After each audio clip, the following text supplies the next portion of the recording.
Views welcome to TJMS Tamil channel. ரொம்பவே பரபரப்பாக போயிட்டுருக்க கண்மணி அன்புடன் சீரியலுக்கான அப்கமிங் எபிசோடில் கண்மணியுடைய ஏமாற்றத்தை யாராலும் ஈடு செய்ய முடியாது தான். ஆனால் இருந்தாலும் பார்த்தீங்கன்னா கொஞ்சம் யோசித்து ஒரு நல்ல முடிவாக எடுத்துருந்துருக்கலாம் அன்புக்காக. ஆனால் அதெல்லாம் யோசிக்காததுனால தான் இந்த இடத்துல நிற்கிறாங்கன்னு தான் சொல்ல முடியும். கண்மணி இல்லாதனால வீட்டில் உள்ள வேலைகள் எல்லாமே கெட்டு போகுது. வீட்டில் சரியாக சமையல் பண்ணுறதில்ல, சமைச்சாலும் அப்படி சரியாக இருக்கிறதில்ல. இப்படி நிறைய பல காரணங்கள் இருந்தாலும் குழந்தைங்க பார்த்திங்கன்னா ரொம்பவே அன்போடு இருந்தது பார்த்திங்கன்னா கண்மணியோட தான்.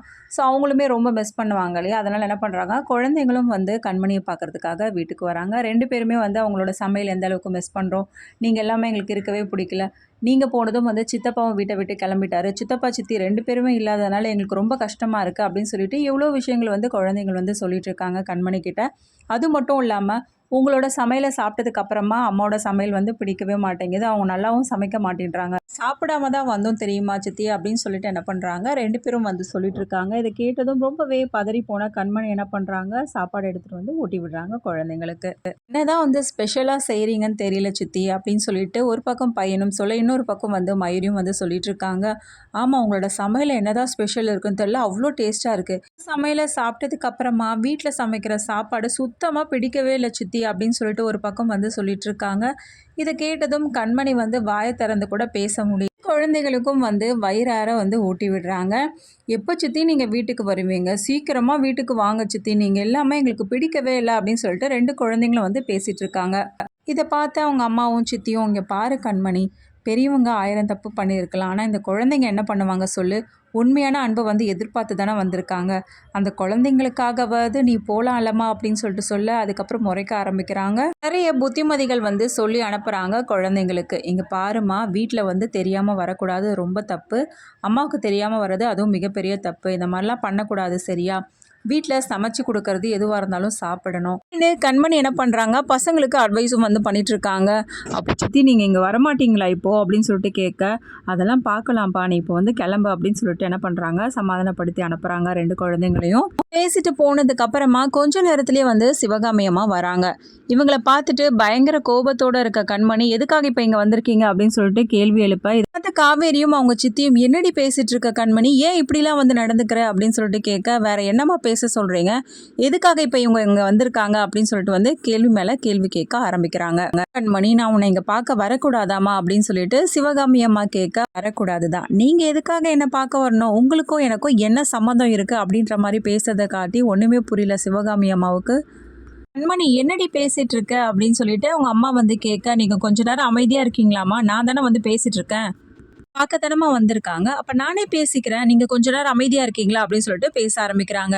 கண்மணி, உனக்கு கோபம் இருக்கும் தெரியுமா, ஆனா இவ்வளோ கோவப்பட வேண்டிய காரணம் என்னம்மா, ஏம்மா இப்படி கோவப்படுற அப்படின்னு சொல்லிட்டு என்ன பண்றாங்க சிவகாமி அம்மா கேட்க, படுறதுக்கு காரணமே இல்லை அப்படின்ற மாதிரி தானே நீங்கள் பேசிகிட்டு இருக்கீங்க, எல்லாரும் சேர்ந்து என்னை ஏமாத்தினது பத்தாது, நீங்களும் என்னை ஏமாத்திட்டீங்கல்ல, முட்டாளாக ஆனதுக்கு காரணமே நீங்கள் மட்டும்தான், என்னை நீங்கள் தான் முட்டாளாக்கியிருக்கீங்க, வேற ஒரு பொண்ணை விரும்புகிறாருன்னு தெரிஞ்சும் அவருக்கு விருப்பம் இல்லைன்னு தெரிஞ்சும் எல்லாத்தையும் மூடி மறைச்சி என் கழுத்தில் நீங்கள் தாலி கட்ட வச்சிட்டிங்களே கண்மணி, அது எல்லாமே முடிஞ்சு போன கதைமா, அதை ஏமா இப்போ பேசிகிட்டு இருக்க, என்னது முடிஞ்சு போன கதையா, அப்போ எல்லாத்தையும் மூடி மறைச்சது அதையெல்லாம் சரிதான்னு சொல்ல வரீங்களா, பையன் வெண்ணிலாவை விரும்புறது நான் சரின்னு சொல்ல வரலம்மா, அப்போ இருந்த சூழ்நிலை அவன் விரும்பிட்டான், ஆனால் அதுக்கப்புறமா உன்னை கல்யாணம் பண்ணதுக்கு அப்புறமா ஒவ்வொரு நிமிஷமும் அவன் உன்னைதாம்மா விரும்பிட்டு இருக்கான், அம்மா உயிருக்கு உயிராக நினச்சிட்டு இருக்கான், இது ஏம்மா உனக்கு புரிஞ்சுக்க முடியல அப்படின்னு சொல்லிட்டு கேட்க, கொஞ்ச நேரம் அமைதியாக இருக்கீங்களா, இதை பற்றி தேவையில்லாமல் என்கிட்ட பேசாதீங்க அப்படின்னு நீங்கள் நினச்சிட்டு இருந்தீங்களா, அது உங்களுடைய முட்டாள்தனம் தான் நான் சொல்லுவேன்,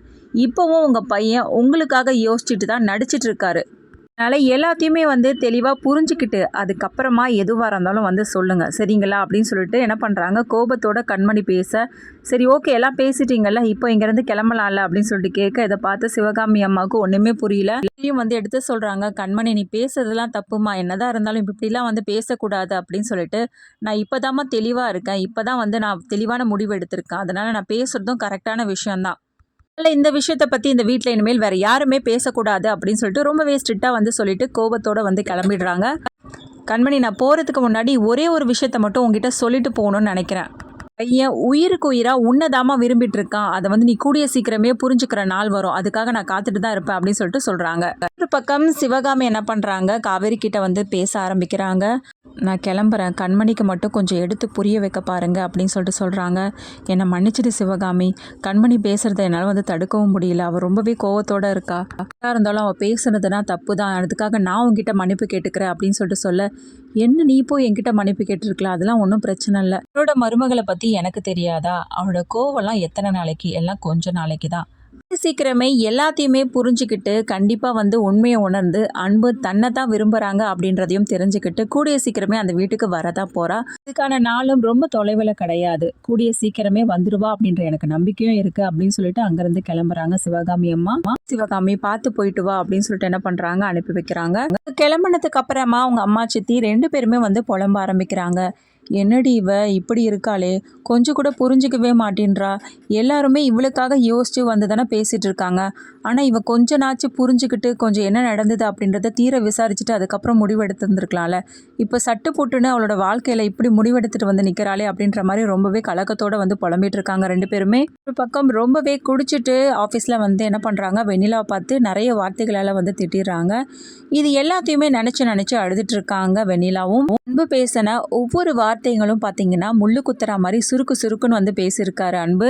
எல்லாத்தையுமே நினச்சி பார்த்துட்டு வெண்ணிலா அழறத பார்த்து, பாட்டி என்ன வெண்ணிலா எதுக்காக இப்போ அழுதுட்டு இருக்க அப்படின்னு சொல்லிட்டு கேட்க, என்ன பாட்டி தெரியாமல் பேசிட்டு இருக்கீங்க, அவர் எப்படிலாம் பேசினாருன்னு சொல்லிட்டு பார்த்தீங்களா இல்லையா? எதாக இருந்தாலும் அவர் என்னை இந்த அளவுக்கு கஷ்டப்படுத்தி இருந்திருக்க கூடாது பாட்டி.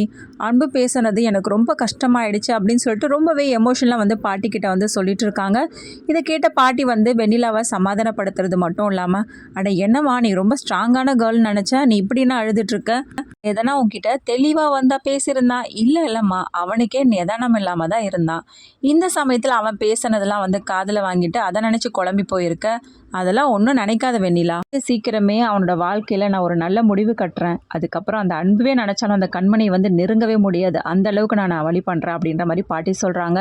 என்ன சொல்கிறீங்க பாட்டி, எனக்கு புரியல அப்படின்னு சொல்லிட்டு வெண்ணிலா கேட்க, வேற என்ன, உனக்கும் அன்புக்கும் கல்யாண ஏற்பாடு தான் நான் பண்ண போகிறேன் அப்படின்னு சொல்லிட்டு சொல்கிறாங்க.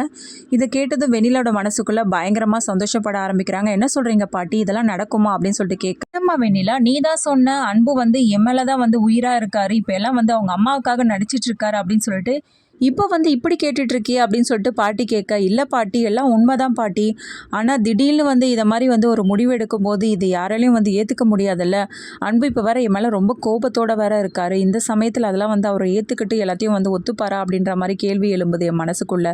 அதனால தான் பாட்டி உங்ககிட்ட கேட்டேன் அப்படின்னு சொல்லிட்டு வெண்ணிலாவும் வந்து கேட்க ஆரம்பிக்கிறாங்க. எல்லாம் நல்லா சம்மதிப்பாமா, நான் சம்மதிக்க வெப்பாவன அப்படின்னு சொல்லிட்டு பாட்டி சொல்கிறாங்க. மனசுக்குள்ளே பயங்கர சந்தோஷத்தோடு இருக்காங்க வெண்ணிலா. ஒரு பக்கம் அன்பு என்ன பண்ணுறாங்க, நடந்த விஷயம் திரும்ப நினைச்சு பார்த்து பயங்கரமா அலறது மட்டும் இல்லாம நாள் தவறாம உட்காந்து குடிச்சுக்கிட்டே இருக்காங்க. அது மட்டும் இல்லாம தன்னோட உடம்பையும் வந்து பார்த்துக்காம பயங்கரமா அப்செட் ஆகிட்டு புலம்பிட்டே இருக்காங்க கேசவன் கிட்ட. கடைசி என்ன பண்றாங்க, குடிச்சிட்டு கண்மணியை பார்க்கறதுக்காக கண்மணி வீட்டு முன்னாடி வந்து கத்தி பேசிட்டு இருக்காங்க. கண்மணி பார்த்தீங்கன்னா ரொம்ப நேரத்துக்கு வெளியில வராம இருக்காங்க. அதுக்கப்புறம் அவங்க அம்மா, அதுக்கப்புறம் அவங்க சித்தி 2 பேருமே வெளியில வந்து பாக்குறாங்க. தம்பி உள்ள வாங்க அப்படின்னு சொல்லிட்டு கூப்பிட, உங்க பொண்ணு தான் என்ன உள்ள வரக்கூடாதுன்னு சொல்லிட்டாள் அத்தை, அப்புறம் என்னால எப்படி அத்தை வர முடியும் அப்படின்னு சொல்லிட்டு அன்பு வந்து கேட்குறாரு. தம்பி அவ சொல்றா அப்படின்றதுக்காகலாம் நீங்க உள்ள வராம இருக்க தேவையில்ல தம்பி, நீங்க உள்ள வாங்க தம்பி அப்படின்னு சொல்லிட்டு கூப்பிடுறாங்க. இல்ல அத்தை, நான் வந்து கண்மணி கூப்பிடாம நான் உள்ள வரமாட்டேன் அத்தை அப்படின்னு சொல்லிட்டு அங்கேயே வந்து புலம்பிட்டு இருக்காங்க.